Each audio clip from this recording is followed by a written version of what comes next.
looking at Nevada, How'd the mental free throws go? They went good. A couple of guys missed a few because they were distracted by the Cincinnati Bengals. So there was a few missed mental free throws. Not many, though. That was good. So most guys were 48 out of 50. Yeah, Chandler was 49 for 50. Okay. But like I said, he was distracted by the Bengals. So. When you look at Nevada, what kind of stands out? And obviously, with new coach there, maybe a little bit different this year. But when you look at them, what stands out? They're a really athletic team, really talented, well coached. They got a bounce to their step. They rolled in and beat Air Force by 25, and we've never done that. That's quite an accomplishment, and it's not easy to do. So it's impressive. They're a good basketball team, and it's a tough place to play, and so. Typical Mountain West road game. What do you make with what he's doing there? And it seems like he's got some transfers and stuff. They're kind of on the edge of being. He's really putting something together. I think they're really good. You look at all their games. Even the ones that didn't go their way, they were right there. Hawaii game, that was the one shot game, and that's a tough place to play. And Hawaii's got a good basketball team.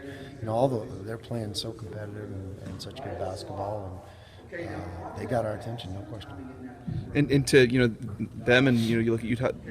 Utah State lost Collette right before the season. They lost AJ West. They still been able to kind of roll with it. Is the team different without a guy like that in there, or what's kind of? They seem to have not missed a beat. They're playing great basketball, and college basketball is such a war of attrition that you just got to hang in there and keep getting better. And I see that in Nevada. They're doing a great job with that. And I think they got, like I said, they're really well coached. They got great players, and it's just going to be a great college basketball game. When I've been asking you a little bit about how your team's been dunking the ball lately, but also you've been throwing lobs. And I know you joked that I think last year you were last in the nation. Mm-hmm. And you said you were like 0 for 17 or something. Yeah. Were you really? Yeah. Or what was the number? We really were. I think that was what it was. So that's something we've gotten better at. It hasn't been a big priority, sure. But those are big plays sometimes, and I think our guys are getting better and better at it, and we want them to attack the rim, and that's a good way to do it. When you when you kind of look at now where this team is, just you talk about taking it one game at a time and stuff like that. What has enabled them to be able to do that? And how much has that been a focus, or is that something that is ingrained in them now? It's definitely our focus, and it has to be. And if it gets away from that, it costs you. And everybody's too good in this league, and all the coaches are too good. The home courts are too tough. And playing here, that just because you get somebody at home doesn't mean you get the automatic win. As soon as you start believing that, you're going to drop one. And so our guys have done a nice job of that, and it's just kind of the way we prepare and what we do, and it's the only way to do it. You guys obviously had the run and the streak last year.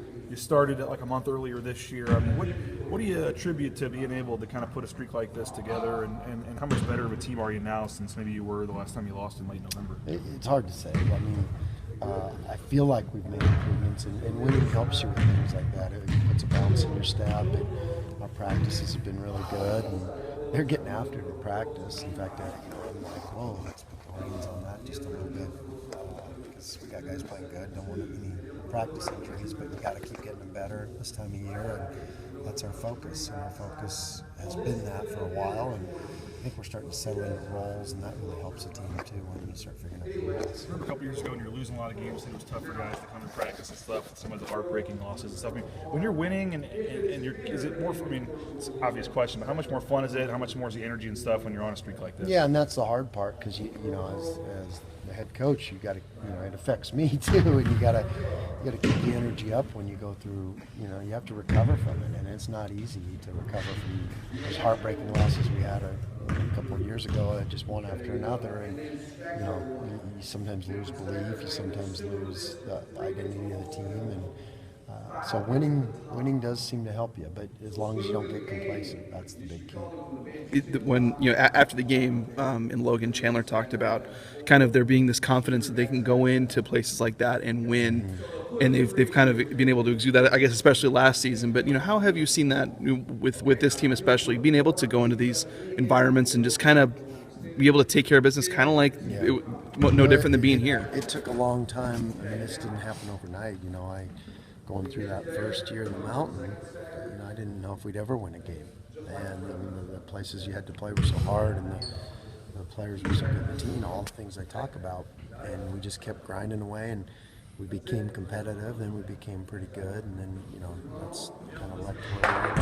it doesn't happen overnight. It's a long process. I mean, it took 6 years to get to this, and that's what building a program is. But you don't get there and then it's automatic. You have to keep fighting and you have to keep getting better. I remember 2 years ago after you won in Reno, just how overexcited you were. That was one of the first big, conference road games that you won. I mean, do you remember, games like that kind of seemed to turn But you have to celebrate everyone like that now because they're just as hard now as they were then. And Jerry Wainwright, assistant at Fresno, said that to me before the game. Don't ever let winning become the expected and become just the take for granted. You gotta enjoy these, and they're hard to get. And I think our staff and our players we celebrate those wins and we celebrate accomplishing those things, but we move on quickly and get ready for the next one. But you never lose sight of that. It's going to be, we're going to have to play great basketball to go get this done on the road, and then B, to what an accomplishment is to win those games on the road. It's not, we're going to go in there and win. We don't ever think like that. For James to win his third and Player of the Week in the last 4 weeks, I mean, as a coach, are you seeing what he's doing out there? Are you saying that every game that this is a guy that's going to win the award again? Well, yes, I am seeing what he's doing out there. That I think it's pretty an amazing accomplishment. But we always approach those awards, whether it's the staff getting something, the players getting something, anybody getting awards because of the team, and the team doesn't happen without his team. But on the other side of the coin is how well James is playing, and how hard he's playing, and he's just doing such a great job of expanding his game and continuing to improve. And so we're really proud of him, and we're really proud of the team being able to accomplish that.